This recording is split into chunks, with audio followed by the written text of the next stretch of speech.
தூத்துக்குடி வேட்பாளர் கனிமொழியை ஆதரித்து காமராஜர் காய்கனி மார்க்கெட்டில் வாக்கு சேகரித்த முதலமைச்சர் மு.க. ஸ்டாலின் சாலையில் நடைபயணமாக சென்றும் ஆதரவு திரட்டினார்.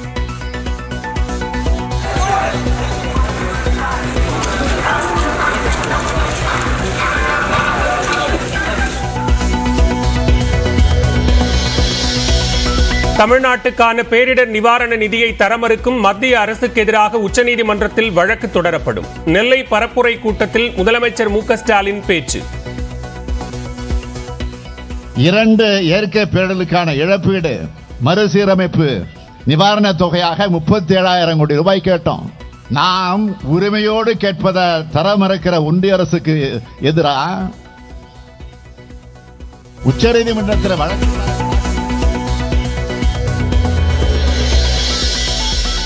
சுயேட்சைகள் உட்பட இதுவரை 483 பேர் வேட்புமனு தாக்கல். நாளையுடன் மனு தாக்கல் நிறைவடையும் நிலையில் மனு தாக்கல் செய்ய வேட்பாளர்கள் தீவிரம்.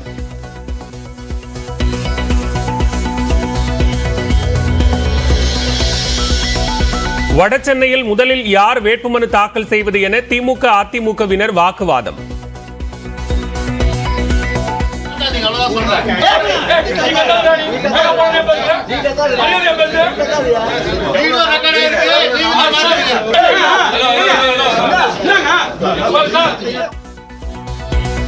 அதிகாரிகளை மிரட்டியதாக ஜெயக்குமார், சேகர்பாபு பரஸ்பரம் குற்றச்சாட்டு.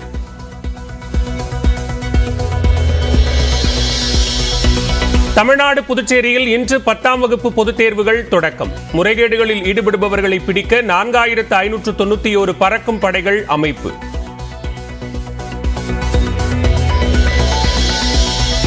தென்சென்னை தொகுதியில் வேட்புமனு தாக்கலுக்கு பின்னர் தமிழச்சி தங்கபாண்டியன், தமிழிசை சவுந்தரராஜன் ஒருவருக்கொருவர் கட்டி அணைத்து வாழ்த்து.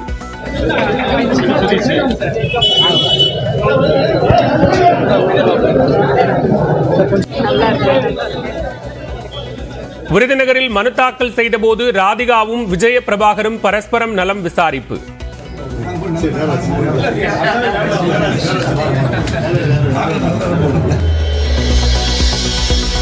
பத்து ஆண்டுகளுக்கு முன்பே தமிழ்நாட்டில் கூட்டணி அமைத்து 19% வாக்குகள் வாங்கிய கட்சி பாஜக. நியூஸ் 18 களம் 18 நிகழ்ச்சியில் ஆசிரியர் கார்த்திகை செல்வனுக்கு அளித்த பேட்டியில் தகவல்.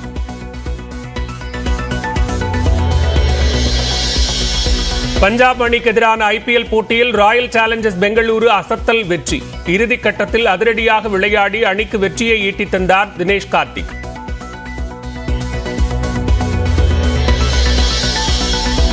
காசாவில் போர் நிறுத்தத்தை அமல்படுத்துவதற்கான தீர்மானம் ஐநா பாதுகாப்பு கவுன்சிலில் நிறைவேற்றம். வாக்கெடுப்பில் பங்கேற்பதை தவிர்த்த அமெரிக்கா.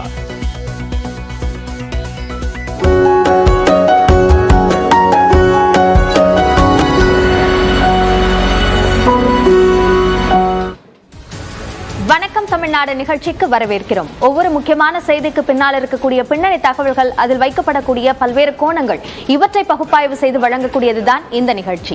இதில் முதலாவதாக மயிலாடுதுறை வேட்பாளர் அறிவிப்பு தொடர்பாக காங்கிரஸ் எடுத்திருக்கக்கூடிய முடிவு குறித்த விவரங்களை பிரத்யேக செய்தியாக முதலில் நாம் பார்க்கவிருக்கிறோம். அதனைத் தொடர்ந்து நியூஸ் அண்ட் வியூஸ் பகுதியில் முதலாவதாக வேட்புமனு தாக்கல் நேற்று அதிக அளவில் நடந்திருக்கக்கூடிய நிலையில் அதில் நடைபெற்ற சர்ச்சைகள், சுவாரஸ்யங்கள் சார்ந்த விஷயங்களை நாம் பார்க்கவிருக்கிறோம்.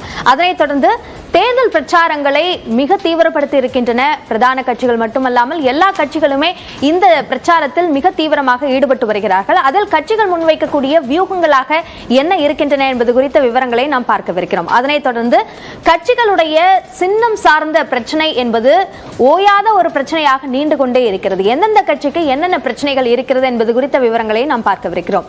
அதனைத் தொடர்ந்து கடலூர் மக்களவை தொகுதியில் பாமக வேட்பாளராக களமிறங்கக்கூடிய இயக்குனர் திரு தங்கர் பச்சான் அவர்கள் நம்மோடு நேரலிலிருந்து பல்வேறு கேள்விகளுக்கு பதிலளிக்கவிருக்கிறார். தற்போது அந்த பிரத்யேக செய்தியை பார்க்கலாம்.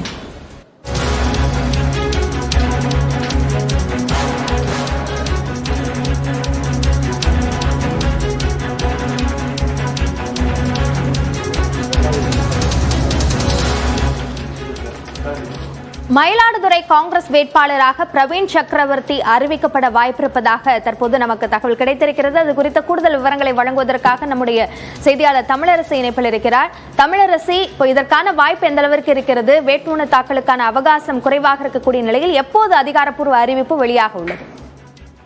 அபிநயா, மயிலாடுதுறை தொகுதிக்கான காங்கிரஸ் வேட்பாளர் இன்னும் அறிவிக்கப்படாமல் இருக்கிறது. ஏற்கனவே 2 கட்டங்களாக வேட்பாளர் பட்டியலை காங்கிரஸ் கட்சி வெளியிட்டிருக்கிறது. முன்னதாக 7 தொகுதிகளுக்கும் நேற்று திருநெல்வேலி மற்றும் விளவங்கோடு சட்டமன்ற தொகுதிக்கான வேட்பாளர் அறிவிக்கப்பட்டது. இந்த நிலையில் நாளையோடு வேட்புமனு தாக்கலுக்கான அவகாசம் முடிகிறது. எனவே நேற்றைய தினமே மயிலாடுதுறைக்கான வேட்பாளர் அறிவிக்கப்படும் என எதிர்பார்க்கப்பட்டது. இருப்பினும் அறிவிக்கப்படவில்லை. எனவே இந்த நிலையில் இன்று அறிவிப்பு வெளியாகும் என எதிர்பார்க்கப்படுகிறது. ஆரம்பம் முதலே மயிலாடுதுறைக்கு அதிக வாய்ப்பு இருப்பதாக கூறப்படும் வேட்பாளர்களில் ஒருவர் பிரவீன் சக்கரவர்த்தி. இவர் தேசிய தலைமையுடன் அதிக நெருக்கமாக இருந்து வருகிறார். அகில இந்திய காங்கிரஸ் கட்சியின் தரவு பகுப்பாய்வு பிரிவுடைய தலைவராக இருக்கிறார். எனவே இவர் தொடர்ந்து இந்த வேட்பாளர் பட்டியலில் முக்கிய பங்கு வகித்து வருகிறார். எனவே இவருக்கு அதிக வாய்ப்பு இருப்பதாக கூறப்படுகிறது. அதே போல திருச்சி மற்றும் கிருஷ்ணகிரி நாடாளுமன்ற தொகுதி கடந்த முறை போட்டியிட்டு வெற்றி பெற்ற திருநாவுக்கரசர் மற்றும் செல்லகுமாரும் இந்த தொகுதிகளில் வாய்ப்பு வழங்க வேண்டும் என தொடர்ந்து கட்சி தலைமையை வலியுறுத்தி வருகின்றனர். இருப்பினும் கூட பிரவீன் சக்கரவர்த்தி டெல்லியில் வசித்து வருவதால் உள்ளூரை சேர்ந்தவர்களுக்கு வாய்ப்பு அளிக்க வேண்டும் என மயிலாடுதுறை தொகுதி காங்கிரஸ் கட்சியினர் தொடர்ந்து வலியுறுத்தி வருகின்றனர். எனவே இன்னும் இறுதி முடிவு எடுப்பதில் தாமதமாகி இன்னும் மயிலாடுதுறைக்கு அறிவிப்பு வெளியாகாமல் இருக்கிறது. இன்று மயிலாடுதுறைக்கான வேட்பாளர் அறிவிப்பு வெளியாகும் என எதிர்பார்க்கப்படுகிறது. மயிலாடுதுறை வேட்பாளர் அறிவிப்பு சார்ந்த விரிவான விவரங்களுக்கு நன்றி தமிழரசி. அடுத்ததாக நம்மோடு இந்த பகுதியில் இணைகிறார் கடலூர் பாமக மக்களவை தொகுதி வேட்பாளர் திரு தங்கர் பச்சான் அவர்கள். வணக்கம் சார். இன்னமும் எங்களால் இயக்குனர் தங்கர் பச்சானை தான் பார்க்க முடிகிறது. இப்போ ஃப்ரேம் வைக்கும் போதும் கூட அதை இயக்கிக் கொண்டிருக்கக்கூடிய விஷயங்கள் எல்லாம் எங்களால பார்க்க முடிந்தது. எப்படி இதிலிருந்து ஒரு அரசியல்வாதி தங்கர் பச்சானாக மாறப்போகிறார்கள்? அதற்கான வியூகமாக என்ன வைத்திருக்கீங்க?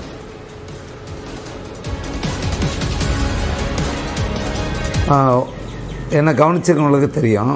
தொடர்ந்து என்னுடைய எழுத்துக்களும் பேச்சுக்களும் என்னுடைய திரைப்படங்களும் எளிய மக்களுக்கான அரசியலையும் அவங்களுடைய வாழ்வு குறித்த கேள்விகளையும் அவங்களுடைய சிக்கல்களையும் மட்டுமே பேசினேன். அதையே தான் இன்றைக்கு நான் அரசியல் களத்தில் நின்று பேச போகிறேன். தேர்ந்தெடுக்கப்பட்டால் நாடாளுமன்றத்தில் இன்னும் என்னுடைய குரல் மிக வலுவாக இருக்கும். உங்களோட படைப்புகள் தாண்டி நீங்க சொன்ன மாதிரி உங்களோட சமூக வலைதள பக்கங்கள் எல்லாத்துலயுமே உங்களோட குரல் என்பது மக்களுக்கானதாக பிரதிபலிச்சிருக்கு. இப்போ ஒரு இயக்குனராக அல்லாமல் ஒரு பதவி தேவை, உங்களோட குரல் கேட்கப்படணும்னா அப்படின்ற முடிவுனாலதான் இந்த அரசியல் வருகை, இந்த தேர்தல் போட்டியா?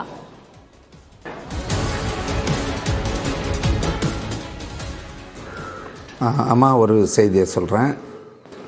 நான் எப்படியாவது இந்த அரசியலுக்குள்ளே போய் ஏதோ ஒரு உள்நோக்கத்தோடு வந்த ஆள் கிடையாது. நான் தொடர்ந்து எனக்கு எப்போ நான் திரைத்துறையில் வந்தேனோ அன்றையிலிருந்தே நான் ஒரே குரல், என்னுடைய மண்ணை பற்றியது, என்னுடைய மொழியை பற்றியது, என்னுடைய இனத்தை பற்றியது, என்னுடைய மக்களை பற்றியது, எங்களுடைய உரிமைகளை பற்றியது.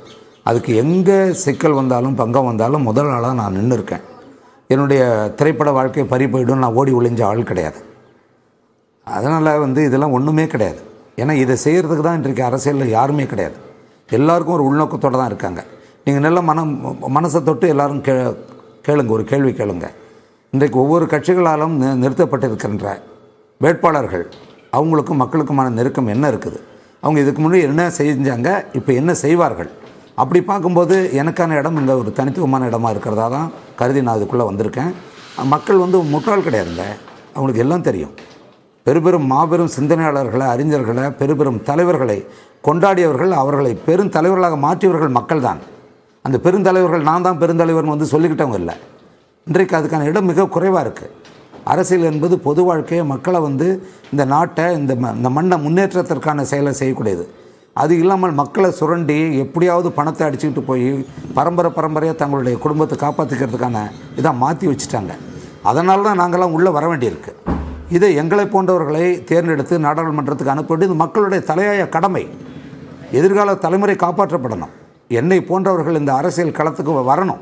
அதுதான் இன்றைய தேவை. ஓகே, இப்போ உங்களோட எதிர்பார்ப்புக்கும் இங்க பரப்புரை செய்யும் போது தேர்தல் இந்த பரப்புரை களத்துல கள யதார்த்தம் என்பதும் ஒத்து போகக்கூடிய சூழலை உங்களால பார்க்க முடியுதா?